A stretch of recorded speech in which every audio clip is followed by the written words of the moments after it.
I wanted to speak for a moment about the cord cutting practice that I have recorded for you. This practice may seem a little esoteric to some people, and shamanism is the lineage that this practice comes from, which is an earth-centered lineage that dates back over 45,000 years. And it's a way of being able to call the parts of yourself back that you may have accidentally or purposefully or intentionally given away to someone else. And it's also a way of releasing any cords that are coming into you. So when we're in relationship, no matter what kind of relationship, whether it's intimate or personal or friendship or professional, we have this exchanging of energy that happens. And in that exchange of energy, we can sort of absorb other people, and other people can absorb us. So a way that I like to describe it is, imagine that you were a color. Let's say you were blue, and you went and you hung out with somebody else, and they were red. And when you leave there, you're a little purple now because you've absorbed some of their color. And when we absorb somebody's color, what happens is that it ends up amplifying our own experiences. So it means that we may have our own version of depression or anxiety, but when we've absorbed somebody else's energy, it actually amplifies it to the place where we don't have the capacity to handle it. So we don't have the capacity to manage it. It becomes overwhelming. And whenever we are overwhelmed, it is a sign that we are not fully in our own energy bodies, that we've absorbed other energies, and that we've given little pieces of ourselves away. Now, ways that we give ourselves away is, let's say you want to say something that's been on your mind for a while to somebody, and you go to say it, but you realize that they may have an emotional response to what you're going to say. So in some way you take responsibility for their feelings and you don't actually share what it is that you want to say. So that's one way that we can actually, by taking responsibility for somebody else, that's one way we can actually take on somebody else's energy, and we can create a cord there. One of my teachers says it so brilliantly that we are only meant to run on our own energy, that if we absorb somebody else's energy, it will over amplify our own stuff to the place where we won't be able to manage it.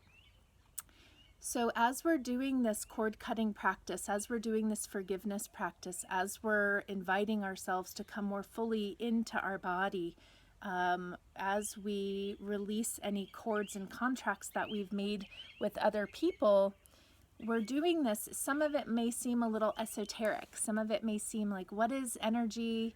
And it sounds a little foo-foo. So I want you to think about it as when you go to a garden, a beautiful botanical garden, there's a certain energy that you might begin to feel being in that garden, just like you might be able to feel it here as I'm in Hawaii with the beautiful trees around me and the birds singing. There's a certain feeling that we get. Now go from the garden in your mind's eye to the Apple store to get your computer fixed. It's a very different energy, right? You can feel a different sense inside of yourself. So as we're talking about energy, it's just that. It's just that simple. It's not foofy. It's not far out there.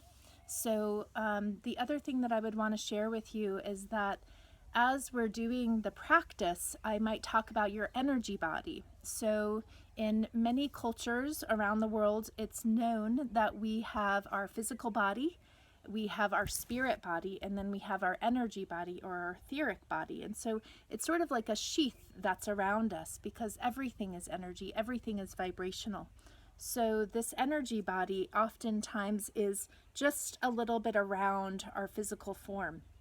And so when I'm saying to go in and soothe your own energy body, you're just kind of coming as if from the inside you were polishing the mirror. It's very gentle and it's very slow. And you might just notice that as you do that, you can have your palms out, you can have it in, depending on what's happening for you and what feels good. And you're just noticing if you can sense a little bit of soothing. It's a self-soothing practice, actually.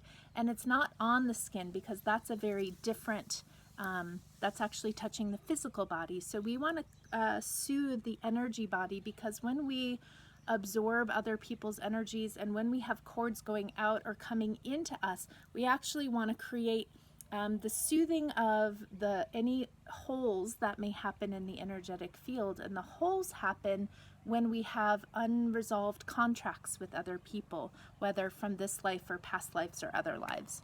So just know that as well, if you have a challenging time while you're doing the practice imagining anything that we're guiding, just trust that it's happening. And if you can't visualize it, that's okay. You can also speak the words out loud to yourself as we're doing the practice. And I don't think my drum came out super clear in the recording. So if you want to play a little drumming music, that would be beautiful. And it's a beautiful way when we use the drums or the rattles. It's a beautiful way to create a rhythmic sound that helps to distract the ego, the mind that's going to be like, this isn't working, I'm making this up, that's not really real. But we want to actually distract that part of the mind so that we can fully be in the experience. In shamanism, we work in what we call non-ordinary reality. So it's a reality that's beyond what we can taste and smell and touch. So it is the imagination, really.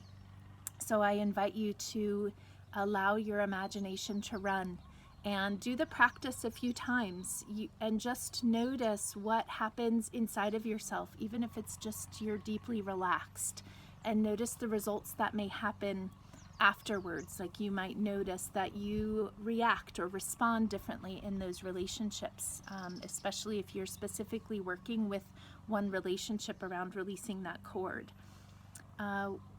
I think that is about all I wanted to say. Let me just check in. I'll close my eyes for a minute and check in and see if there's anything else that I'd like to share with you around the practice. I will share that after you do one of these sorts of practices, it's highly suggested or recommended that you take a little time to yourself. It takes about 3 days usually for the work to completely seep into your spirit, into your body, and into reality. So you might find, let's say you're doing a practice where you're releasing a cord with someone else, and you may want to not speak with that person just for a few days to give yourself a different way of responding to the situation and give your body and your spirit a little time to integrate, calling yourself home. Okay. I wish you many blessings on your journey. Aloha.